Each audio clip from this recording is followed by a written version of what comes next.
ارے بیٹا، بچے کا سر نہیں بنایا؟ آنٹی میرا بچہ میری مرضی، اور اس کے بعد پوری شادی میں ان آنٹی نے میرا سامنا نہیں کیا۔ یہ سب باتیں میرے برابر والی ٹیبل پہ بیٹھی دو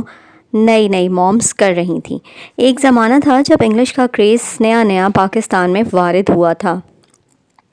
تو ہمارے والدین ہمیں سمجھاتے تھے کہ اگر کسی کو بہت زیادہ رسپیکٹ دینی ہو اور تھوڑا بہت ماڈرن ٹچ، تو انہیں انکل آنٹی کہتے ہیں۔ لیکن اللہ بھلا کرے اس سوشل میڈیا اور ڈیجیٹل جنریشن کا، جنہوں نے آنٹی کو کچھ عجیب ہی طرح پیش کیا ہے اور ہمارے زمانے کی ڈیسنٹ اور رسپیکٹیبل عزت مآب سی آنٹی کو ایک خران سی خاتون میں بدل کر رکھ دیا ہے۔ اب آنٹی کا نام آتے ہی، آنٹی کا لفظ آتے ہی ایک ایسی خران سی خاتون ذہن میں آتی ہیں کہ بس انہوں نے آپ کے اوپر کچھ نہ کچھ تنقید ہی کرنی ہے اور طنز کرنا ہے۔ ایک واقعہ اور سنیے۔ ایک خاتون دوسری خاتون کو بڑے فخریہ انداز سے بتانے لگی کہ بھائی ہم فلاں آنٹی کے گھر گئے جو کہ بہت ہی صفائی پسند ہیں، تو میری چھوٹی والی بیٹی ان کے شیشے کے ٹیبل پر بیٹھ کر جوس پینے لگی اور گلاس اس کے ہاتھ سے گر گیا۔ ارے یار، ان آنٹی کی شکل تو دیکھنے والی تھی، ساری صفائی ان کی دھری کی دھری رہ گئی۔ دونوں خواتین کہے لگانے لگیں۔ اس طرح کے اور بھی بہت سارے واقعات روزمرہ جو ہم جن کو بہت ہی معمولی سمجھتے ہیں، لیکن ان جو ہے واقعات سے ہمارے معاشرتی رویے اور ہمارے مزاج پتہ چلتے ہیں کہ ہم کس طرح کے رویے اور مزاج کو جو ہے وہ ترویج دے رہے ہیں۔ ڈیجیٹل جنریشن نے آنٹیوں کو ایک ولن بنا کر پیش کیا ہے۔ میں یہاں پر اس بات کی طرف بھی توجہ دلانا چاہتی ہوں کہ اکثر اسپیکرز اور موٹیویشنل اسپیکرز، لائف کوچ بھی اس بات کو بہت زیادہ بتاتے ہیں کہ ہم یہ کیوں نہیں سوچتے کہ پانچوں انگلیاں برابر نہیں ہوتی، ہم ان کرداروں کو برا کیوں بنا رہے ہیں۔ اگر ہمیں کسی کے رویے سے اختلاف ہے تو اس کا مطلب یہ تو نہیں کہ ہم اس کردار کو ہی بدنام کر دیں کہ لوگوں کے ذہن میں ان کا نام آتے ہی منفی سوچ آنے لگے۔ کیا ہم والدین کی یہ ذمہ داری نہیں ہے کہ ہم اپنی اس ڈیجیٹل جنریشن کو یہ دو جملے بول دیں کہ بیٹا چلو کوئی بات نہیں، وہ بڑے ہیں، آپ ان کی بات سن لیں یا درگزر کر دیں۔ اس طرح کی چھوٹی چھوٹی باتوں پر ہم درگزر اور برداشت اور مروت لحاظ کی جو چیزیں ہیں وہ ہم نے کرنا بالکل ہی چھوڑ دی ہیں۔ ہمیں چاہیے کہ ہم اپنی نئی نسل کو یہ سب چیزیں سکھائیں، ان کے کردار اور اخلاقی تربیت کی طرف توجہ دیں۔ کانفیڈنس اور بدتمیزی میں جو ہے وہ بہت ہی معمولی سا فرق ہوتا ہے۔ بہت سارے اسکولز جو ہیں وہ اس طرح بالکل پلٹ کے جواب دینے کو جو ہے وہ کہتے ہیں کہ واو بچہ جو ہے وہ بہت کانفیڈنٹ ہے، لیکن کانفیڈنس میں اور بدتمیزی میں معمولی سا فرق ہے جس کو ہماری جنریشن کراس کر جاتی ہے اور یہ سمجھ نہیں پاتی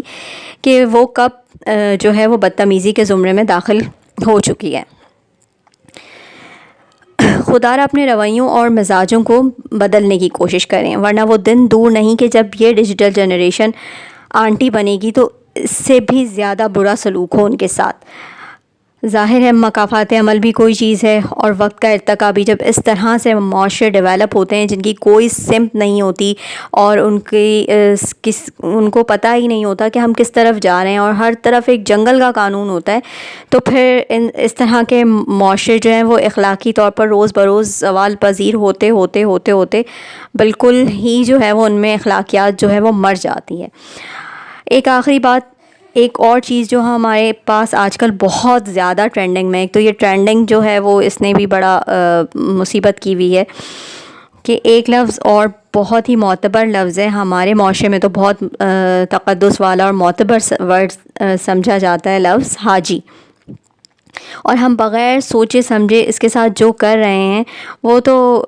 سب کو ہی پتہ ہے کہ پچھلے 10 سالوں میں ہماری اردو کے ساتھ، ہماری زبان کے ساتھ جو حشر ہوا ہے وہ سب صبح شام ہم دیکھ رہے ہیں۔ تو اس حاجی لفظ کے ساتھ بھی جو ہے وہ بغیر سوچے سمجھے جو ہے وہ ہم نے اس کو ایک عجیب و غریب سا ہی بنا دیا ہے کہ بس حاجی کا خاکہ جو ہے وہ ہم کیا پورٹری کر رہے ہیں کہ بس حاجی لفظ آئے آنٹی کی طرح دماغ میں تو پھر ہمارے دماغوں میں منفی خاکے بننا شروع ہو جائیں، جبکہ ہمیں ان لفظ کے پیچھے چھپی جو شخصیت ہے اس کے کام، یا وہ جو اس شخصیت نے غلط کیا، اس شخصیت نے جو غلط رویے اپنائے، ان کو برا کہنا چاہیے اور کوشش کرنی چاہیے کہ سائیکل بریک کریں اور ہم وہ سارے کام نہ کریں۔ جیسے ہم اکثر کہہ رہے ہوتے ہیں کہ ساس، بہو، پھپھو، نند، تو یہ ظاہر ہے یہ الفاظ تو خراب نہیں ہیں، ہم نے ان کو جو ہے وہ منفی بنایا ہے۔ اگر ہم اچھی ساسیں بن کے دکھائیں، ہم اچھی نندیں، اچھی پھپھو بن کے دکھائیں گے، تو ظاہر ہے اس طرح کے رویے خود بخود دم توڑ جائیں گے، لیکن ہم غلط طرف جو ہے وہ اپنا رخ موڑتے ہیں۔